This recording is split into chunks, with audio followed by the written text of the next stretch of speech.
Hello students, आज हम अपने मैक्रो इकोनॉमिक्स के चैप्टर 6 बैंकिंग में से सेंट्रल बैंक इन फंक्शन टॉपिक को शुरू करेंगे। सबसे पहले बेटा हम डिस्कस करेंगे meaning and definitions of central bank, कि सेंट्रल बैंक क्या होता है या उसकी डेफिनेशन क्या है। सेंट्रल बैंक बेटा, it is the apex or supreme body as it occupies the topmost position in the monetary and banking system of the country. किसी भी कंट्री की मॉनेटरी और बैंकिंग सिस्टम में जो सबसे टॉप मोस्ट पोजीशन पर bank या कोई भी सुप्रीम बॉडी होती है उसे हम सेंट्रल बैंक के नाम से जानते हैं। जितनी भी फाइनेंशियली डेवलप्ड कंट्रीज़ हैं उनके अपने अपने सेंट्रल बैंक हैं, और हमारी इंडिया में भी सेंट्रल बैंक है जिसे हम reserve bank of India RBI के नाम से जानते हैं। हमारी कंट्री में RBI को इस्टेब्लिश किया गया 1 अप्रैल 1935 को। सेंट्रल बैंक को डिफरेंट नेम से डिफरेंट कंट्रीज़ में जाना जाता है। जैसे कि इंडिया में हम उसे रिज़र्व बैंक ऑफ इंडिया के नाम से जानते हैं। In UK it is known as Bank of England and in USA it is known as Federal Reserve System. अब हम इसकी डेफिनेशन करेंगे। Central bank is an apex institution that controls, operates, regulates and directs the entire banking and monetary structure of the country.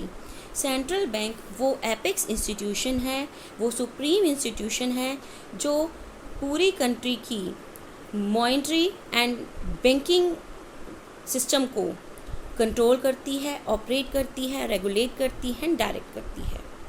अब हम आगे चलेंगे बेटा functions की तरफ। सबसे पहले हम फंक्शंस जो हम कहते हैं सेंट्रल बैंक के क्या कार्य हैं उनको डिस्कस करेंगे। सबसे पहला फंक्शन है बैंक ऑफ इश्यू फंक्शन, जिसे हम करेंसी अथॉरिटी के नाम से भी जानते हैं। Currency authority means central bank के पास सोल अथॉरिटी है, सोल राइट है किसी भी करेंसी को इश्यू करने का। अगर हमारी कंट्री में जितने भी नोट्स हैं, इंडिया में RBI के पास सोल राइट है सभी पेपर करेंसी नोट्स को इशू करने का, केवल 1 रुपये के नोट और कॉइन को छोड़कर। सारी की सारी करेंसी नोट्स जो हैं सभी डिनोमिनेशंस के, वो हमारी RBI ही इशू करती है। और 1 रुपये नोट और करेंसी को मतलब कॉइन्स, करेंसी कॉइन्स जो हैं हमारे, उनको इशू किया जाता है ministry of finance government of India के द्वारा। All the currency issued by central bank is it's monetary liability. जितनी भी करेंसी सेंट्रल बैंक के द्वारा इशू की जाती है वो उसकी मॉनेटरी लायबिलिटी होती है, एंड हर एक को उसको एक्सेप्ट करना मैंडेटरी है। कोई इसे रिफ्यूज़ नहीं कर सकता या कोई उसे चैलेंज नहीं कर सकता। अब हम चलते हैं अपने next function banker to the government की तरफ। जैसे इससे नाम से ही पता चल रहा है कि सेंट्रल बैंक गवर्नमेंट के बैंकर के रूप में भी कार्य करता है।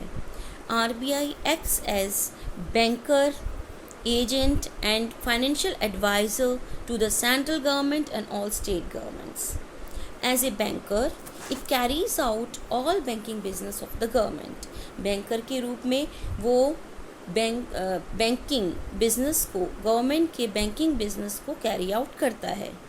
वो गवर्नमेंट की करंट अकाउंट को मेंटेन करता है, उसके कैश बैलेंसेस को रखने के लिए। वो एक्सेप्ट करता है रिसीट्स को एंड पेमेंट्स करता है गवर्नमेंट के बिहाफ पर। It also gives loans and advances to the government for temporary periods. ये गवर्नमेंट को उसकी शॉर्ट टर्म नीड्स को कंप्लीट करने के लिए टेम्परेरी पीरियड के लिए लोन्स और एडवांसेस भी देता है। गवर्नमेंट उससे मनी बोरो कर सकती है या करती है अपने ट्रेजरी बिल्स को सेंट्रल बैंक के पास रखकर। As an agent the central bank also has the responsibility of managing the public date.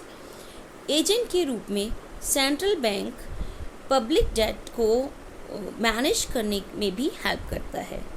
As a financial adviser the central bank advises the government from time to time on economic, financial and monetary matters. Central bank government को advice भी करता है, aware भी करता है regarding the different policies कि हमें किस समय पर किस तरह की पॉलिसी को अडॉप्ट करना है। उन्हें फाइनेंशियल और मॉनेटरी मैटर्स के बारे में बताता है कि हमें कौन से टाइम पर कौन सी पॉलिसी को यूज़ करना है।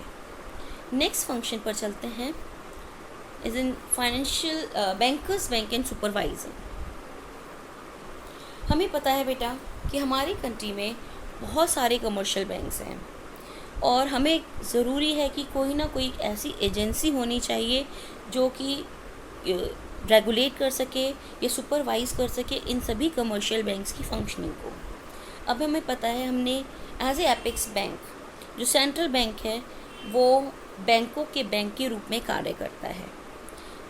इसमें हम ये भी बता देते हैं बेटा कि कमर्शियल बैंक्स की रिलेशनशिप जैसे जनरल पब्लिक के साथ, आम लोगों के साथ होती है, उसी तरह से कमर्शियल बैंक्स की रिलेशनशिप सेंट्रल बैंक के साथ होती है।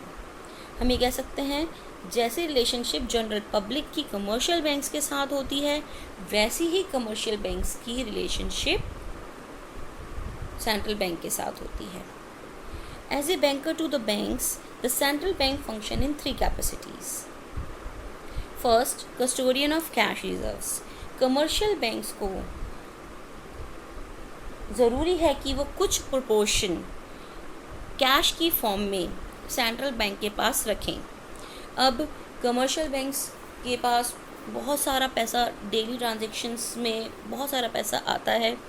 अब क्या एक रूल बनाया हुआ है बेटा कि ये रूल बन गया कि वो क्या करेगी, कुछ पैसा कैश की फॉर्म में अपने पास रखेगी और कुछ पैसा वो सेंट्रल बैंक के पास रखेगी। जिस रेशो के हिसाब से, जिस परसेंटेज के हिसाब से वो पैसा सेंट्रल बैंक के पास रखती है वो कैश रिजर्व रेशो या CRR कहलाता है। इस तरह से हम कह सकते हैं कि central bank acts as custodian of cash reserves of commercial banks. Next point आता है बेटा lender of last resort. When commercial banks fail to meet their financial requirements from other sources, they approach the central bank to give loans and advances as lender of the last resort. It means बेटा वो central bank commercial banks के लिए अंतिम ऋणदाता का काम करता है कि जब कमर्शियल बैंक्स को अपनी फाइनेंशियल रिक्वायरमेंट्स को पूरा करने के लिए कहीं से भी पैसा नहीं मिल पाता तो वो सेंट्रल बैंक को अप्रोच करता है और उनसे लोन्स एंड एडवांसेस लेता है। पर सेंट्रल बैंक उन्हें क्या उधार फ्री में दे देगा? नहीं बेटा, सेंट्रल बैंक उन्हें उनकी अप्रूव सिक्योरिटीज़ और बिल्स ऑफ एक्सचेंज के अगेंस्ट पैसा उधार देता है। तो यही कहलाता है lender of last resort function. अब हम चलते हैं थर्ड पॉइंट की तरफ। This is the clearing house function. ये बहुत इम्पॉर्टेंट और अहम फंक्शन है सेंट्रल बैंक का। हमें पता है कि सेंट्रल बैंक के पास सभी कमर्शियल बैंक्स के कैश रिजर्व्स होते हैं, तो इसीलिए उसे इजी हो जाता है या कन्वीनियंट होता है क्लियरिंग हाउस फंक्शन या क्लियरिंग हाउस की तरह एक्ट करने में। सभी कमर्शियल बैंक्स के अकाउंट्स सेंट्रल बैंक के पास होते हैं।